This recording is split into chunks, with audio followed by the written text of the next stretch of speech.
Hello বন্ধুরা, আশা করি সবাই ভালো আছেন। কম্পিউটার শিক্ষা 24 চ্যানেলে আপনাদেরকে স্বাগতম।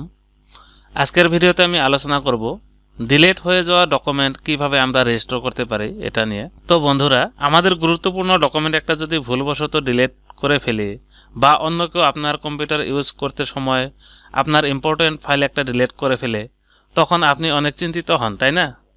তো বন্ধুরা, আজকের পর থেকে কোনো চিন্তার কারণ নেই, কেননা আমি আপনাকে ডিলিট হওয়া ফাইল কিভাবে আবারও ফিরে পেতে পারি ওইটা দেখাবো।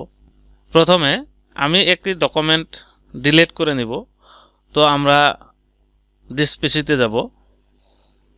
দিস পিসিতে যাওয়ার পর এখানে ডকুমেন্টস রয়েছে, তো ডকুমেন্টসে যাব।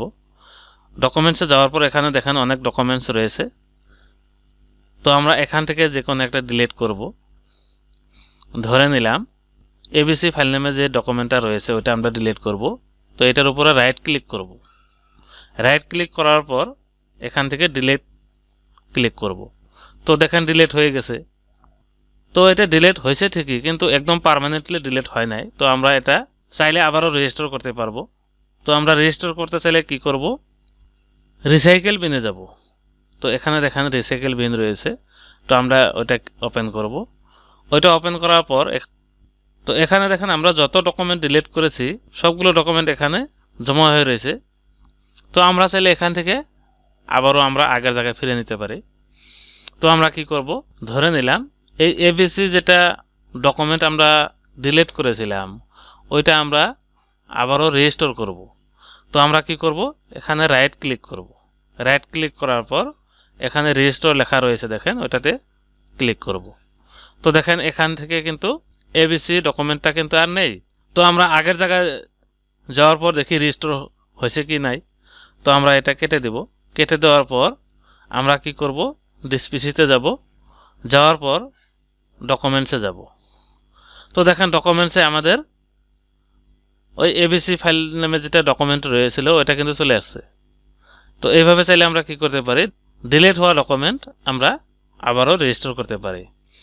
তারপর প্রথম অবস্থায় আমরা যদি কোনো ডকুমেন্ট কিংবা ফোল্ডার যে কোনো আমরা যদি কম্পিউটার থেকে ডিলিট করি, তো প্রথম অবস্থায় রিসাইকেল বিনে চলে যায়। তারপর এখান থেকে যদি আমরা ইচ্ছা করি আবারও রেজিস্টোর করতে পারবো। আর যদি এখান থেকে আমরা ডিলিট করে দেই তখন কিন্তু পার্মানেন্টলি ডিলিট হয়ে যাবে। তো দেখেন আমরা যদি এখান থেকে ডিলিট করে দেই তাহলে আমরা কি করব, সিলেক্ট করব। ধরে নিলাম আমি এই ফাইল কটা ডিলিট করে দেব। তো এখানে কিবোর্ড থেকে ডিলিট ক্লিক করব, নাইবা এর উপর রাইট ক্লিক করব, তারপর ডিলিট মারব। তো দেখেন এখানে ডিলিট ক্লিক করাতে এখানে লেখা রয়েছে are you sure to want to permanently delete this 9 items. তো আমি এখানে 9টা আইটেম সিলেক্ট করে নিয়েছি।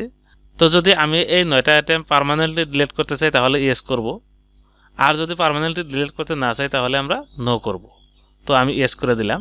তো দেখেন আমরা যে 9টা আইটেম ডিলিট করে নিলাম ওটা পার্মানেন্টলি ডিলিট হয়ে গেল।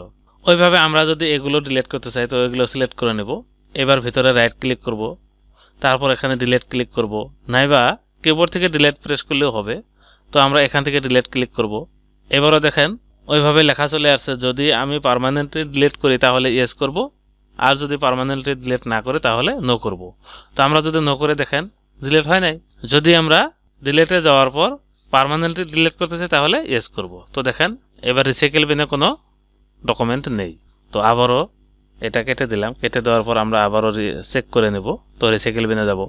তো দেখেন এখানে একটা ডকুমেন্টও নেই।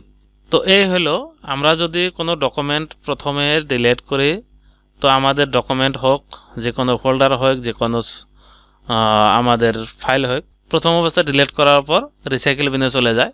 তারপর আমরা যদি ইচ্ছা করি ওখান থেকে রেজিস্টোর করব তো করতে পারবো। আর যদি আমরা ওখান থেকে পার্মানেন্টলি ডিলিট করতে চাই তাহলে রিসাইকেল বিনে যাওয়ার পরে এখান থেকে আমরা কি করব, সিলেক্ট করে পার্মানেন্টলি ডিলিট করতে পারবো। তো এই হলো ডিলিট হয়ে যাওয়া ডকুমেন্ট ফিরে নেওয়ার পদ্ধতি। তো আজকের মতো এখানে শেষ করলাম।